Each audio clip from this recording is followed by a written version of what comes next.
guys, it's Erica and welcome back to my channel. If you're not already subscribed to my channel, make sure to go ahead and do that. And if you like this new setup, make sure to give me a thumbs up. So I'm back with another education video. I just finished my online courses and I thought it'd be a perfect time to give you guys 5 steps to mastering online courses. So let's go ahead and hop into step number 1. So step number 1 is going to be your schedule and your syllabus. You want to get your schedule and syllabus for every single online class that you're taking.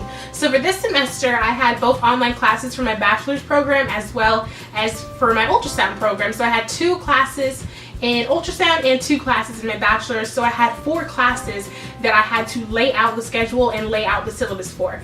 And next semester I might have 5, so it's going to be pretty hectic. So what you want to do on that first day when you get your syllabus is to lay it all out somewhere. Find a folder, find a binder, whatever you want to use for online courses. Lay out your schedule and lay out your syllabus.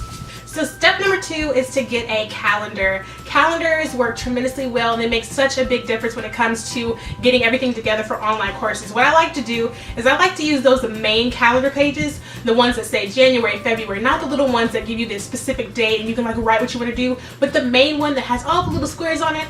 Those pages work tremendously, and all you want to do is you want to take step number 1, you want to take the schedules from every single one of your classes, write every single thing in your calendar. I mean not for that month, I mean for the whole entire semester. Write every single thing that you know, every single test date, every single project or assignment date, the beginning of the semester, the end, registration times, whatever it is that they're giving you on these schedules, you want to write that in these calendar. Like what I like to do is I like to do little pictures.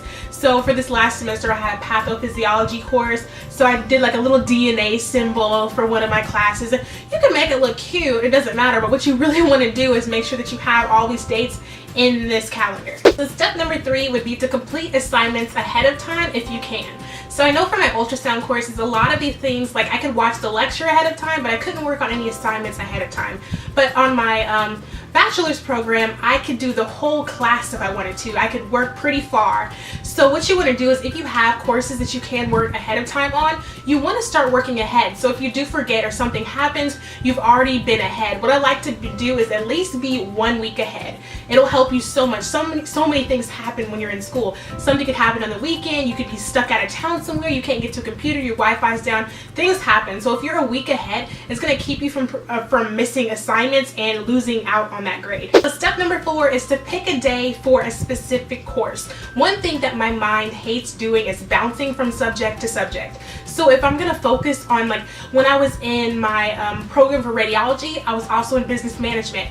It was so hard for my mind to focus on science and to jump and then focus on business management and to focus on law and then to jump and focus on anatomy. It's a lot. So what I like to do is pick a day for a specific course. So say I had my pathophysiology course and I also had my communications course this semester. So one day I would just do all patho assignments. And that means that all day I'm reading chapters, all day I'm taking tests, I'm working on a specific assignment, getting ahead in this course, but what I'm doing is working on one book at a time. So then maybe on Saturdays I would dedicate those days to my business courses. So my mind would be totally into business. I'm reading all my business chapters, getting all my business stuff done ahead of time, weeks ahead of time, and this is just going to help you finish your course faster, but it's also going to help you to be focused. It's really hard to kind of switch mindsets from each course, and it's really hard to try to put everything in on one day. You want to say, okay, well I'm going to do all of my assignments on this one day, but as soon as your mind starts trying to focus on this, and then you really get into this and it's interesting, and then you have to focus on that, it can be pretty hectic. So what I like to do, like I said, is just pick one day for a specific course and focus on that course only, get all the assignments done for that course, and then maybe the next day work on your other courses. And finally, step number 5 is to check your emails often, maybe even daily.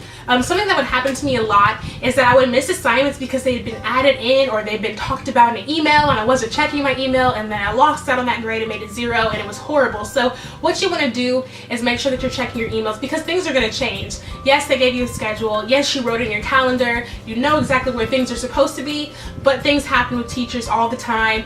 Parents die, teachers' parents pass away, they have family members that they have to go see, and they might push a test back, and you're trying to race and get something done that's not even done for another 2 months. They might have something that they want done earlier than it said in the schedule. So yes, you have your schedule, you have your syllabus, you have these set things, but life happens and things are going to change, and you need to know about it to make sure that you keep your grades at an A+.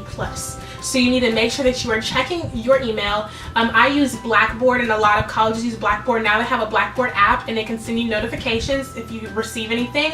And I think they might even have an email app for your specific school. So maybe check into that so that you can get notifications. The easiest thing is to look at your phone. So if you can get notifications if you have an email or something has changed in the schedule or syllabus, you want to know about that, because that is your grade, and that is the biggest problem with me. And I think the biggest issue with online courses is not that you can't do it, it's not that you're not smart enough, it's that you have too many options.